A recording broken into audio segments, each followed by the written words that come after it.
Hello and welcome to the show. I am back on Forza Horizon 4, building another car to take on the Needle Pass hill climb. That vehicle is the Audi Quattro. We may well need a rally legend to beat a rally legend. The Evo 6 set a phenomenal time up the course last time out, and well, maybe this will stand a chance of going faster.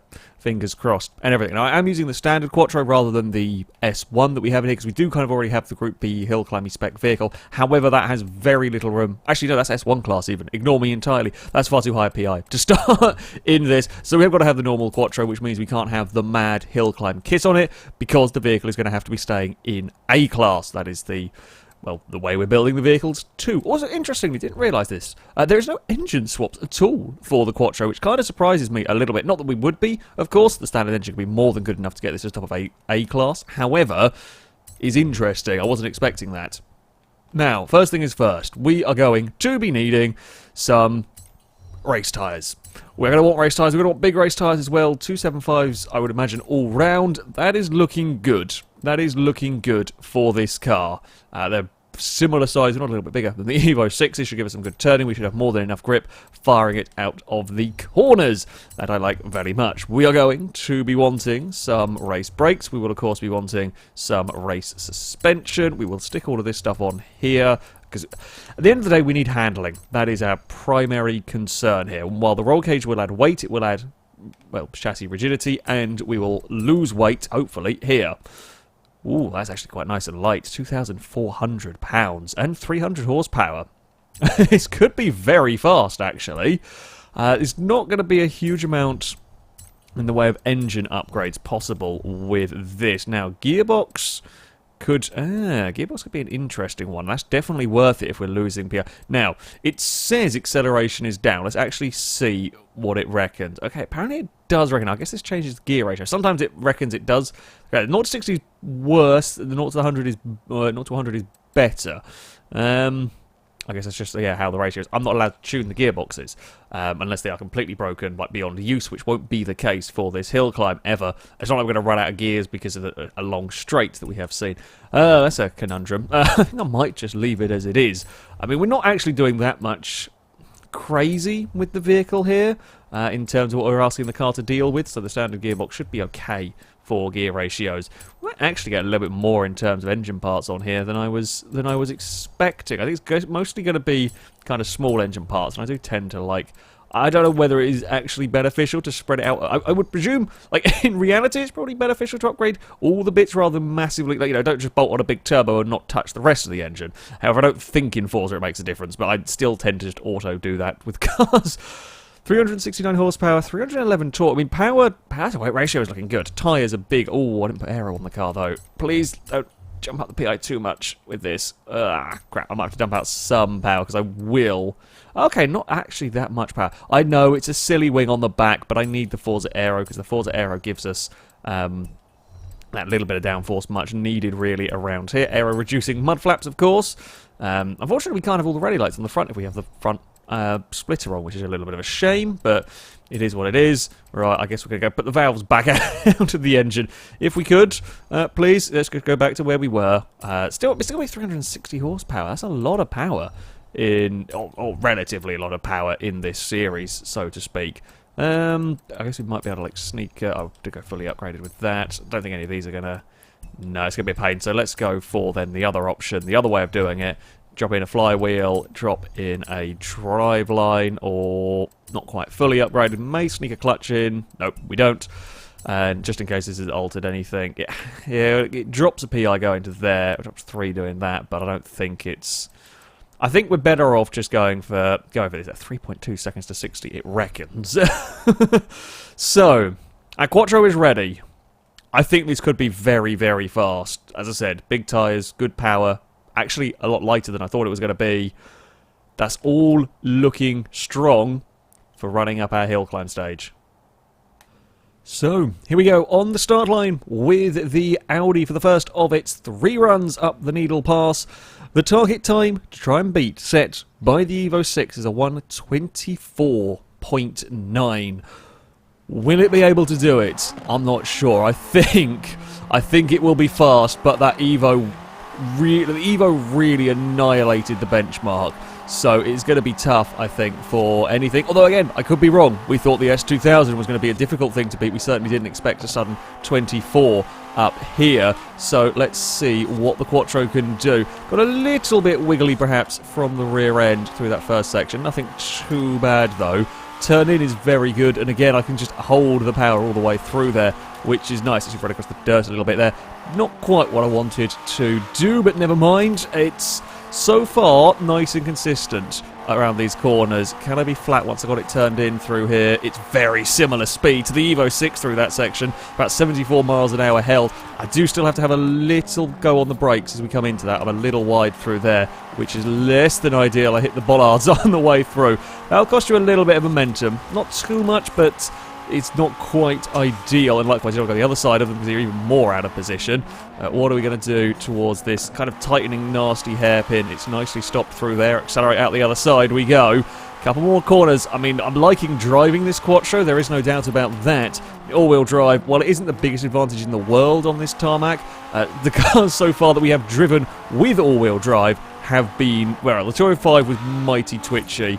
But of course, Evo was very fast. This Quattro is looking very fast as we round the final corner, runs the line. It's close. Oh, the Quattro is close. We thought it might be, and sure enough, it's quite quite close. 125.4 on the first run. We are half a second away from the Evo 6, miles clear of the rest of the field once more.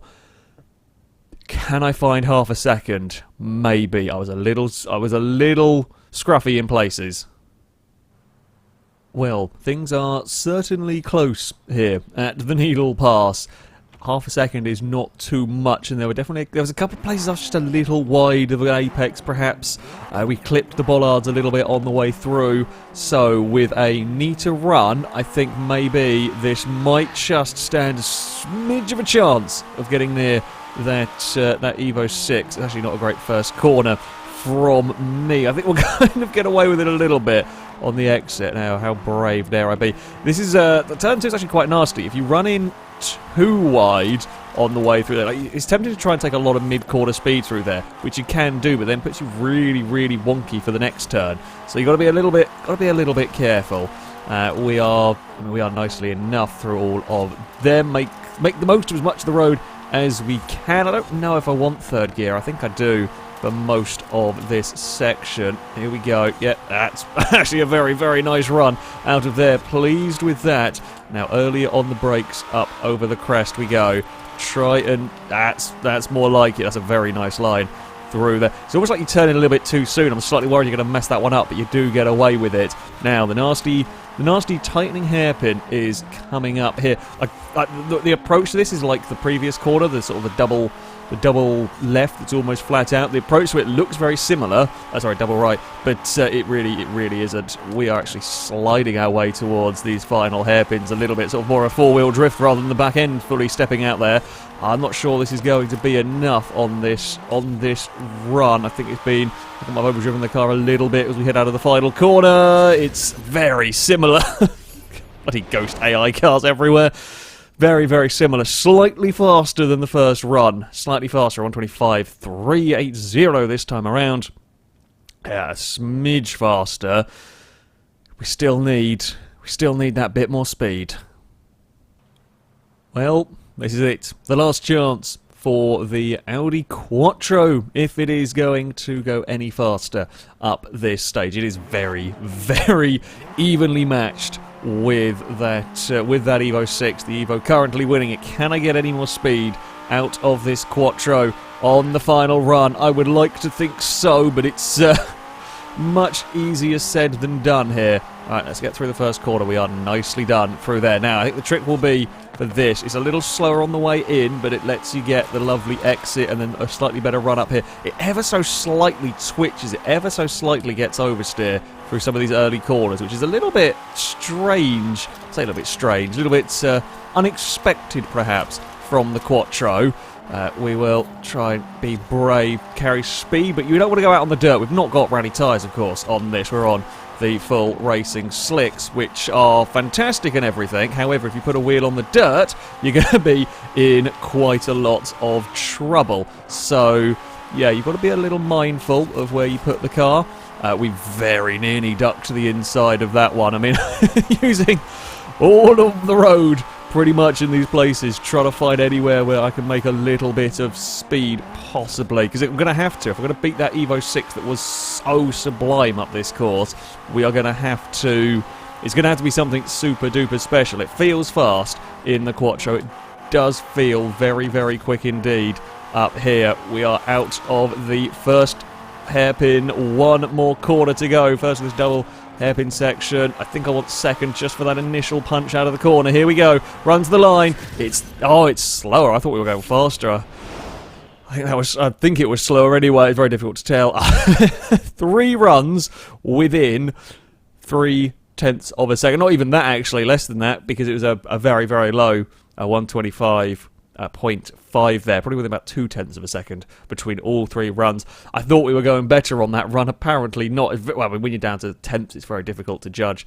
Some corners were probably better, some corners not quite so much. I mean, with an infinite number of runs, we could probably get it into a 24, but with an infinite number of runs with the Evo 6, you'd get that faster as well, so it's close. And that is a hell of a car. The Quattro is undoubtedly a very, very good car for what we were doing. I did think that would stand a chance of beating the Evo 6, and we certainly ran very, very close. We certainly ran very close to the Evo, and you know, the Evo pushed the benchmark out by a huge margin last time around, so to have immediately fired back and got this close to it is a testament to just how fast the Quattro is up that stage. I gave it everything I could. I gave it absolutely everything we could up there, but in the end, the Audi is going to have to settle for a second place. It beats the S2000, the 205, the Monte Carlo, the RX-8, and it's comfortably ahead of those cars. Comfortably ahead of those cars, but it cannot quite beat the Evo 6. Nevertheless, though, good showing. Excellent car for this sort of thing. That, though, is going to be it for this video. As ever, if you have requests and suggestions for cars you would like to see run up the Needle Pass, please do leave them in the comment section below. The most liked comment, most liked request, that vehicle will be ran next time out, provided it fits within the class, so provided it fits within a class, and provided I can acquire it and or afford it, depending on some of the special vehicles, and we will see what vehicle we'll be taking on that mighty Evo 6 time next episode. That, though, will be it from me. Thank you all very much for watching, and until next time, goodbye.